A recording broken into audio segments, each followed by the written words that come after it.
Nós vamos estudar hoje o primeiro reinado, ou seja, o reinado de Dom Pedro I. Tivemos aí já nas aulas anteriores, estudando a vinda da família real para o Brasil, né? Aí, ó, o tempo aí de governo do Dom João VI, né? No caso, o príncipe regente aqui. Agora, então, chega a época em que Dom João VI já não está mais no Brasil, né? E o Brasil declara, então, independência e começa, então, o primeiro reinado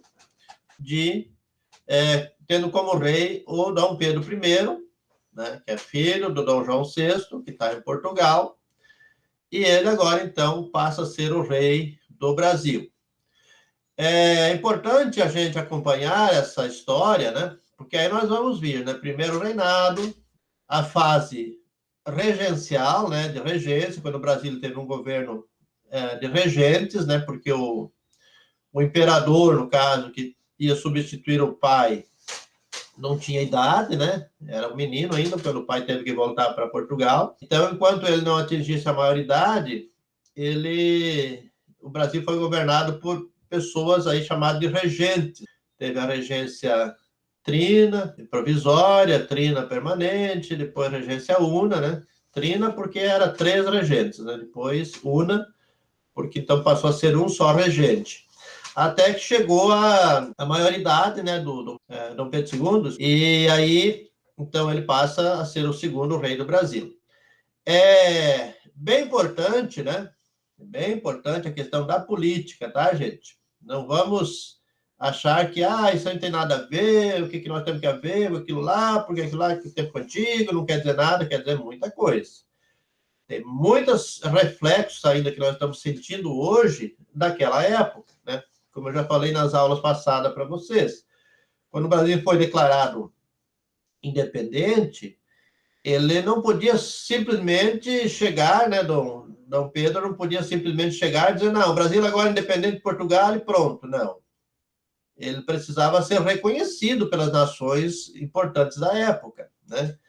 E a Inglaterra, para reconhecer o Brasil como país independente, porque a Inglaterra era um parceiro forte também de Portugal, e era uma das potências mundiais na época, né? Ainda hoje a Inglaterra é muito potente, né? Mas na época era uma potência mundial, né? Chamada de Rainha dos Mares, né? Dominava aí a questão de marítima e tudo, né? E então a Inglaterra, ela reconheceu o Brasil como um país independente, mas ela cobrou muito dinheiro por isso, né? E o Brasil, então, contrai uma dívida forte ali, porque o Dom João VI tinha voltado para Portugal, levado todo o ouro que estava aqui no Banco do Brasil. E aí agora pagar mais essa quantidade que a Inglaterra exigiu para poder ser declarado independente. Então, imagina, uma dívida enorme ali que foi contraída. E o Brasil nunca mais saiu da dívida, até hoje. Hoje nós devemos aí, olha, são milhões, né, por mês que podia ser investido no povo brasileiro, na infraestrutura, nas melhorias, tem que ir para pagar juro. O Brasil paga muito juro, só juro, porque a dívida não consegue pagar. É tão grande que eles não conseguem pagar a dívida. Então, para a dívida não ficar maior, eles têm o compromisso, né, a obrigação de pagar os juros, né, que são milhões e milhões, todo ano. Bilhões até. Então, assim, a situação que nós estamos vivendo hoje, ela começou lá, né, com a independência do Brasil e tudo, porque antes era pior ainda, porque daí era colônia, né? Agora passa a ser um país independente, mas devendo. Temos um histórico muito grande de corrupção nos governos do Brasil, né? Um histórico muito grande. Governo após governo, se ouve falar em corrupção. Como nós somos um país que elege os seus governantes democraticamente, nós precisamos aprender a votar. Que as gerações anteriores, inclusive a minha, não souberam votar. E é por isso que a gente está na situação que está. A esperança que a gente tem é que a geração de vocês comece a aprender a votar, né? Não votar em corrupto, porque a corrupção ela empobrece o país.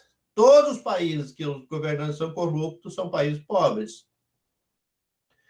Os países onde não tem corrupção, ou tem pouca corrupção, são países ricos, porque a quantidade de dinheiro que entra no país é muito alta, né? É muito alta. Para você ter uma ideia, né? Já falei em outras aulas para vocês, a gente paga aí 4, 5 meses do nosso salário mensal, a gente paga de imposto. Então, você pensa bem, 4 meses, vamos colocar por baixo aí, 4 meses de salário de cada trabalhador brasileiro, né? Que são milhares, né? Vai para o governo. Quantos bilhões e até trilhões dão isso aí?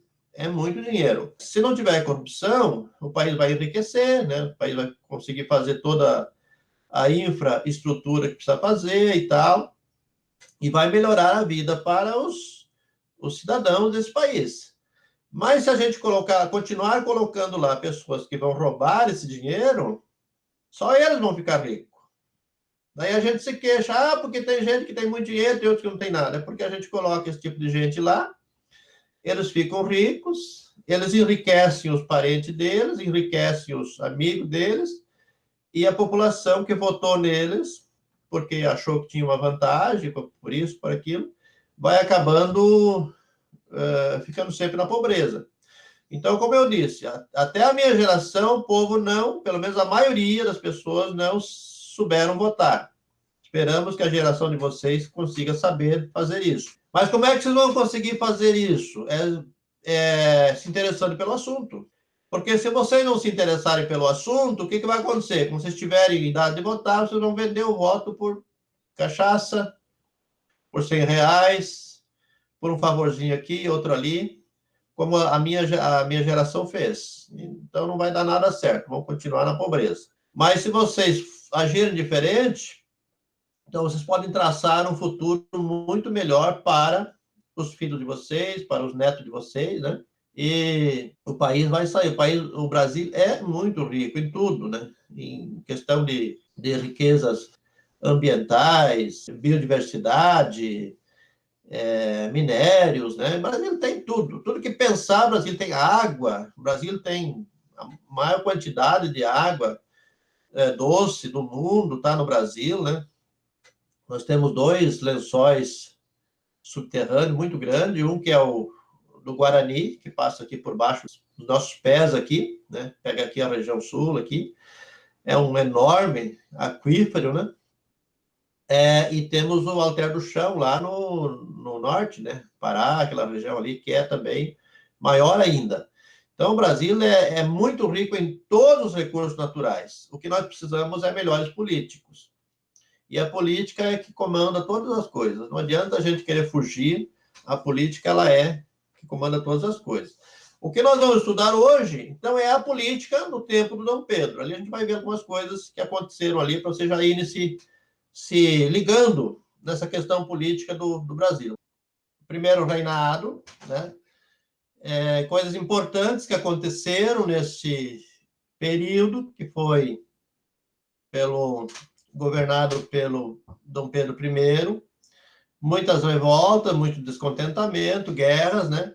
Inclusive o Brasil perdendo, né? Algumas guerras e endividando-se e tendo problema, tanto é que a popularidade do rei, né? Dom Pedro, ela cai e ele tem que voltar para Portugal.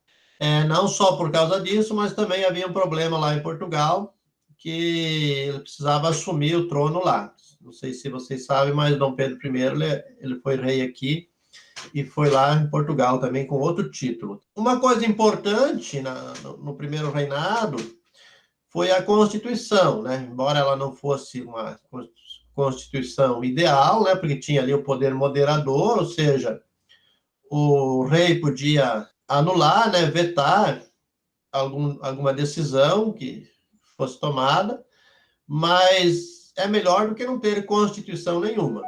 Então, Constituição, ela é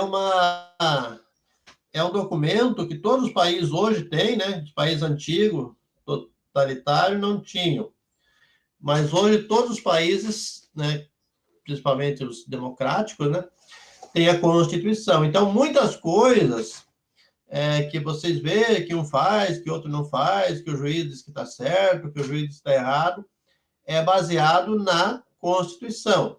Então, as pessoas não podem fazer o que elas querem, e nem como está na cabeça delas, não é porque elas são eleitas para um cargo importante, né, seja deputado, seja senador, seja governador, seja prefeito, seja presidente da República, a pessoa não pode fazer o que ela quer, ela tem que fazer aquilo que está dentro, já previsto nessa Constituição. Então, o Brasil tem, né, a última Constituição nossa é de 1988, e essa Constituição é que rege as nossas leis, todos os movimentos aqui, né, da saúde, da política, da economia, tudo é previsto nessa Constituição. E as pessoas têm que fazer, têm que agir dentro dela, né? Não pode agir pela cabeça delas, é pelo que está lá escrito na Constituição. Quem elabora essa Constituição é o Congresso Nacional, né?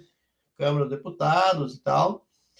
E daí, uma vez ela sancionada, né? A diferença é sancionar e promulgar. Promulgar é quando a pessoa, ela mesmo faz uma Constituição, ou as pessoas fazem, mas ela coloca ali o dedo dela, né? Como Dom Pedro fez, né? Uma Constituição que, segundo ele, era digna dele e que ele tinha o poder moderador. Então, a justiça, né? As leis, né? Os juízes, o Supremo, os deputados, os senadores podiam fazer as leis, mas aí ele, como em última instância, é que dizia se ia valer ou se não ia valer. Se ele dissesse que não ia valer, não valia. Agora não, a Constituição que nós temos hoje, não. Ninguém pode dizer que não, isso aqui não vai acontecer. Se tiver na Constituição, é daquele jeito que vai ser, né? Então, lá que está previsto quantos anos de mandato tem um presidente, um deputado, um senador, um prefeito, enfim, um governador, se pode ter reeleição, se não pode ter reeleição, em que momento uma pessoa pode ser cassada do cargo ou não. Tudo está previsto nesta carta, né, magna que nós temos, que é a Constituição. E ela está aí à disposição de quem quiser ler, né? Então, vocês também, uma hora por curiosidade, podem ler. Fala sobre a liberdade das pessoas, fala sobre o poder que o povo tem, né? Todo poder emana do povo e em nome dele será exercido e tal. Tudo está lá na Constituição.